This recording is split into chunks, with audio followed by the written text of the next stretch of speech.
बाद हरियाणा के अंदर अलर्ट की बात सामने आई थी। पंचकुला की अगर हम बात करें, क्योंकि एक तरफ पंजाब है, दूसरी तरफ हिमाचल है, बॉर्डरिंग जो आपस में जो कनेक्टिविटी है उसको ध्यान में रखते हुए यहाँ किस तरीके से अलर्ट किया गया, किस प्रकार से निगरानी की गई?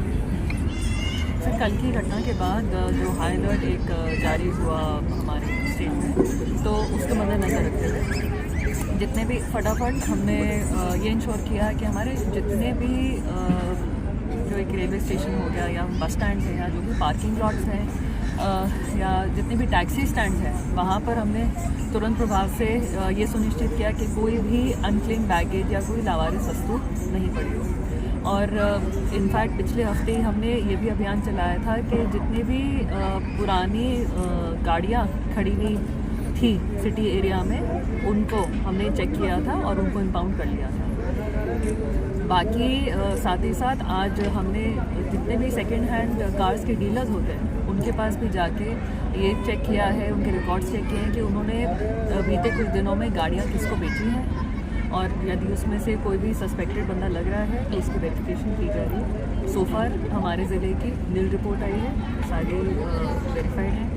और जहाँ तक कि आपने इंटरस्टेट बॉर्डर्स की बात करी, तो उसमें भी चेकिंग हमने 3-4 हफ्ते पहले भी नाकाबंदी अपनी सुनिश्चित करी थी, और अब उसको दोबारा से आपको फिज़िकल चेकिंग दिखनी शुरू हो जाएगी।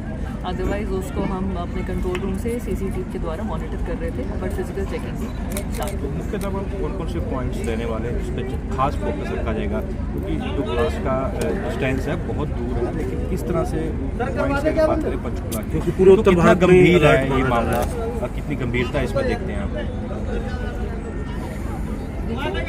कोई भी ऐसा ब्लास्ट हो जाना, और वो भी देश की राजधानी में हो रहा है, तो काफ़ी गंभीर मामला है। एंड ज़्यादातर ऐसे मूवमेंट की हमें इंटेलिजेंस जो हमारे तंत्र रहते हैं उनके द्वारा पता चलता है। बाकी हम भी अपनी तरफ से एक पुलिस की प्रेजेंस हो, एक सतर्कता हो, कोई भी अगर सस्पेक्टेड मूवमेंट है, कोई भी सस्पेक्टेड लोग आकर हमारे एरिया में होटल्स वगैरह में धर्मशालाओं में रुक रहे हैं, तो उन पर निगरानी रखकर हम ऐसे इवेंट्स को प्रिवेंट करने की पूरी कोशिश करते हैं। और आपका जैसे सवाल था कि मुख्यतः कौन से ऐसे एरियाज़ हैं जहाँ पर ज़्यादा जोर दिया जाएगा, बजाय कि मैं आपको बताऊँ कि स्पेसिफिक ये पॉइंट्स हैं, ये पॉइंट्स हैं, ये पॉइंट्स हैं, तो पुलिस की चेकिंग तो देखिए तभी प्रभावी है जब वो औचक हो और एकदम अनप्रेडिक्टेबल तरीके से हो। तो मैं आपको बस इतनी अपना आश्वासन देना चाहूँगी कि जो भी ट्रैफिक हमारे यहाँ से गुज़र रहा है हमारी तरफ से, चाहे दूसरे स्टेट से एंटर कर रहा है या एग्जिट कर रहा है, उस पर निगरानी रखी जाए।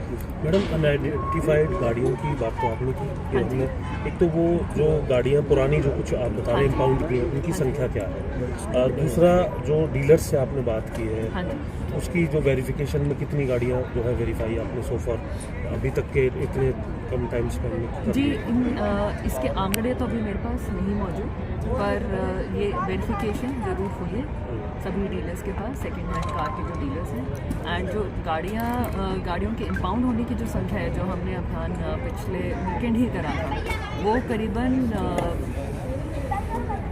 12-15 गाड़ियाँ हैं जो इम्पाउंड की गई थी।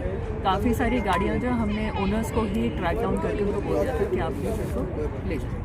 मैम, इसके अलावा मैम जो गाड़ियों का हो गया, लेकिन जो बाहरी व्यक्ति यहाँ पर आकर के रह रहे हैं या फिर वो किराएदार के तौर पर रह रहे हैं या कुछ समय से उनकी कोई जानकारी नहीं है लेकिन रह रहे हैं, उन लोगों को कैसे आप आइडेंटिफाई करने का काम करेंगे? उसके लिए क्या विशेष अभियान रहेगा? क्योंकि यही देखने के लिए मिलता है कि घटना तो हो जाती है लेकिन वो व्यक्ति कहीं और का रहने वाला होता है, कहीं और से तार जुड़े होते हैं। तो पंचकुला में ये तमाम चीज़ें और कैसे पंचकुला पुलिस निगरानी रखती है? आपने ठीक कहा कि ज़्यादातर ऐसी जो घटनाएं होती हैं उनको अंजाम देने में जो बाहर से आए लोग होते हैं उनका हाथ रहता है, और उन पे निगरानी या फिर उनकी इंफॉर्मेशन देने के लिए हमारा जो इंटेलिजेंस तंत्र होता है उस पर डिपेंड करते हैं। और साथ ही साथ एक जो आपके जैसे जो पब्लिक पर्सन्स हैं, जो हमारी आँख और कान है ऑन द ग्राउंड, उनसे भी हमें इंफॉर्मेशन इनपुट्स आती है।